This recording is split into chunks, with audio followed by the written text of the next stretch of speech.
السيطرة الأمريكية لسنوات. الصين دارت لنا مفاجأة للعالم، وصناعة الذكاء الاصطناعي غادي يسافر بنا سنوات ضوئية للقدام. وكيف قال السي نبيل بن عبد الله، بينما حنا كنتكلموا للاسف في الذكاء الاصطناعي، كاينين شي وحدين كيتكلموا ملهيين مع الذكاء القفي. الصين وصلت لواحد المرحله ديال الابداع، ونحن للاسف الشديد باقيين في المرحله ديال النقاش ديال القفف، والنقاش ديال الخضره، والنقاش ديال السردين، والنقاش ديال الماكله، والنقاش ديال القفف السياسيه، ومخلينا مع الشناقه والوسطاء. بغيت نسولكم، واش عمركم شفتوا الحزب الجمهوري الامريكي قدم شي مساعدات؟ اطلاقا. المساعدات كتقدمهم الدوله. احنا للاسف الشديد عند انتهاء اقتراب الانتخابات اليوماتيه كل الاحزاب السياسيه كتجري بغات تفرق القفف السياسيه، وبغات تطير وبغات ترفرف، ما عرفناش للاسف علاش.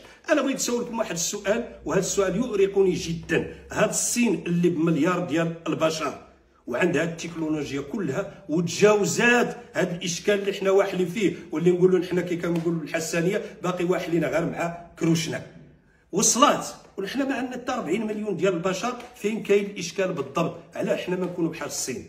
وحنا ما غاديش نقارنوا، لان هذه المقارنه هذه لا تستقيم نهائيا. ولكن علاش ما نقولوا حنا نكونوا غير بحال الجيران ديالنا اسبانيا اللي حدانا، وغيرها من الدول اللي انطلقات، فنلندا، يعني مجموعه من الدول حتى في افريقيا، رواندا وغيرها من الدول اللي وصلت لواحد المستوى بعيد جدا. نحن للاسف الشديد مازلنا محلك سر. لماذا؟ السؤال المطروح هو علاش؟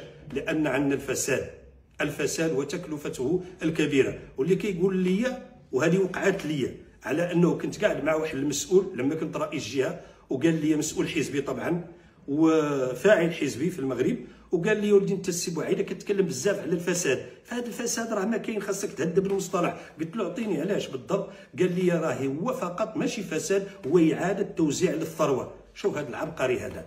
في الحقيقه هذا الفساد معضلتنا، وانا غادي نتكلم اليوماتيه وغادي نتكلم برجعيه.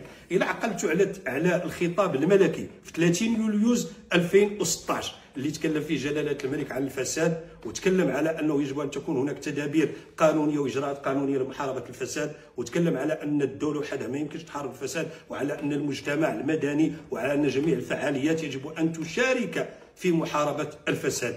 اليوماتيه عندنا نقاش قانوني عميق جدا، وعندنا واحد الماده اللي هي دارت لنا واحد الازمه داخل المغرب، واللي كتبين عن التصور ديال النخب السياسيه اللي ما خلاتنا نولوا لا بحال الصين ولا حتى بحال رواندا. لان هذه النخب السياسيه اليوماتيه تريد ان تشرعن الفساد، وتريد ان تفرمله للاسف، وتريد ان تقضي حتى على من يقول او يشير الى اين يوجد الفساد. الماده 3 من مشروع قانون المسطره الجنائيه اليوماتيه، هذه الماده هذه لا يجب الالتفاف عليها، ويجب أن نعلم على أن المحاربة ديال الفساد هي مشروع، وهي رهان ملكي ورهان وطني. والدليل على ذلك الخطاب الملكي في 30 يوليوز 2016. وأنا أؤكد على الخطاب هذا باش يفهموا الفاعل السياسي الذي يناقش داخل البرلمان المادة 3 من مشروع قانون المسطرة الجنائية. وبغيت نقول في نقاش هادي طبعا مع السيد وزير العدل، علاش تعصبتي وقلتي والله العظيم واقسمت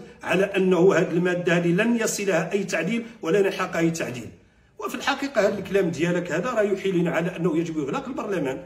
وما دمنا انت ما غاديش تعدل، لا جايب لنا كاع مشروع قانون المسطره الجنائيه، تما سير سيدي صوتوا عليه انتم عندكم اغلبيه بلا ما تصبعوا البرلمان.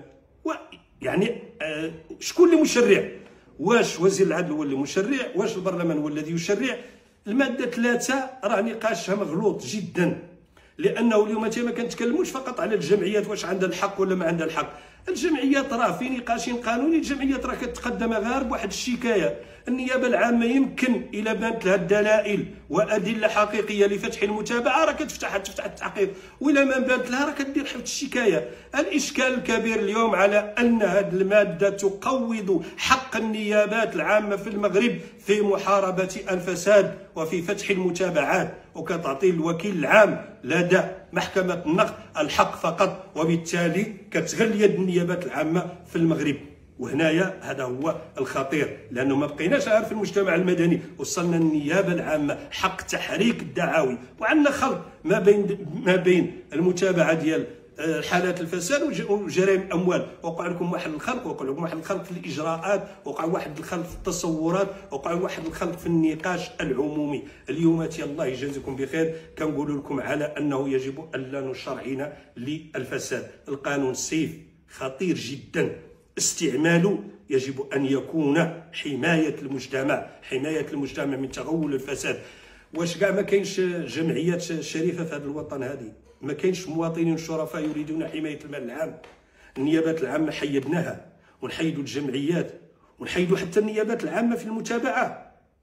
ايوا اش غادي يبقى الاشكال الحقيقي اللي غادي نرجع له، واللي غادي نقول لك على انه يجب ان لا نشرع بامزجه المسؤول السياسي، يجب أن نشرع للوطن، يجب أن نشرع لحماية المجتمع. ما وصلنا إليه اليوم نحن كنتكلموا على الذكاء الاصطناعي في الصين، وحنا مزلنا واحدين مع كروشنا ومع الذكاء ديال القفف والغباء ديال القفف، وكنشروا أصوات المواطنين وكنديروا حملات انتخابية باش نوصلوا 2026 ونوصلوا للحكومة المونديال من العيب والعار.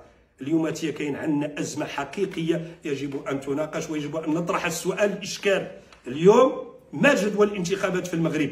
ما جدواها؟ ما دام على انه كنجيبوا موظف من مقاوله معينه لا علاقه له بقطاع معين وكنحطوه على راسه. ما جدوى الانتخابات؟ الانتخابات اذا لم تفرز نخبا سياسيه تتحمل المسؤوليه ويحاسب المواطن بالصندوق، ما جدواها؟ اليوم كنشوفوا وزير التربيه الوطنيه اعفى 16 مدير وسبعه اللي نقلهم في ثوره اللي كيعتبرها البعض ثوره تاريخيه. يا سلام، ثوره تاريخيه راه ما تقعها في الدول اللي فيها الحروب.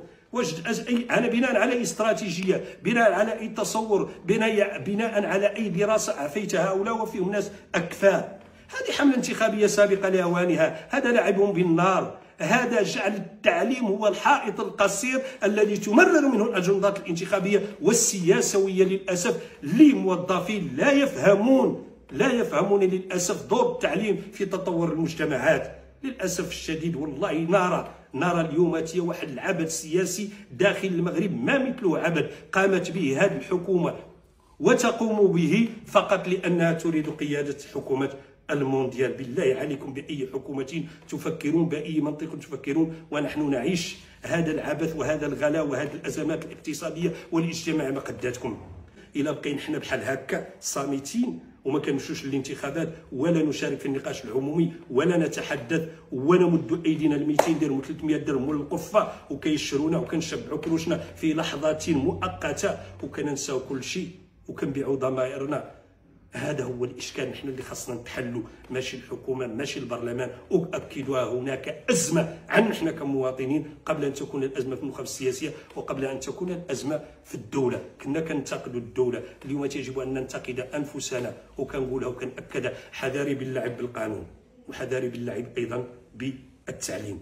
النقاش يجب أن يكون منصبا على المصلحة العليا للوطن، ويجب أن نشرع لحمايتنا من الفساد ومن تغوله، ويجب أن نعيد الحديث عن إدخال مشروع ديال من أين لك هذا داخل القانون الجنائي. هذا هو النقاش الحقيقي. أما باش ليا يد الجمعيات من تقديم الشكايات فكنقول لك على هذا الوطن السلام.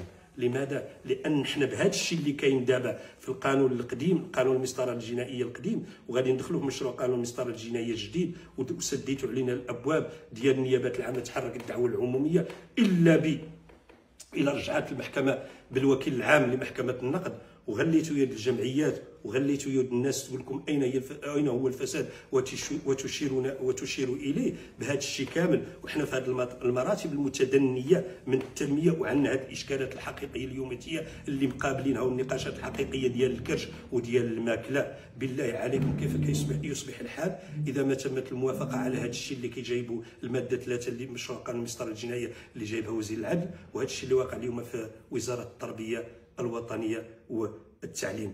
للاسف رانا غاديين ديريكت مباشره للحائط بدون اي حاجه. نعاودوا نفكروا ونعاودوا نطرحوا اسئله حقيقيه.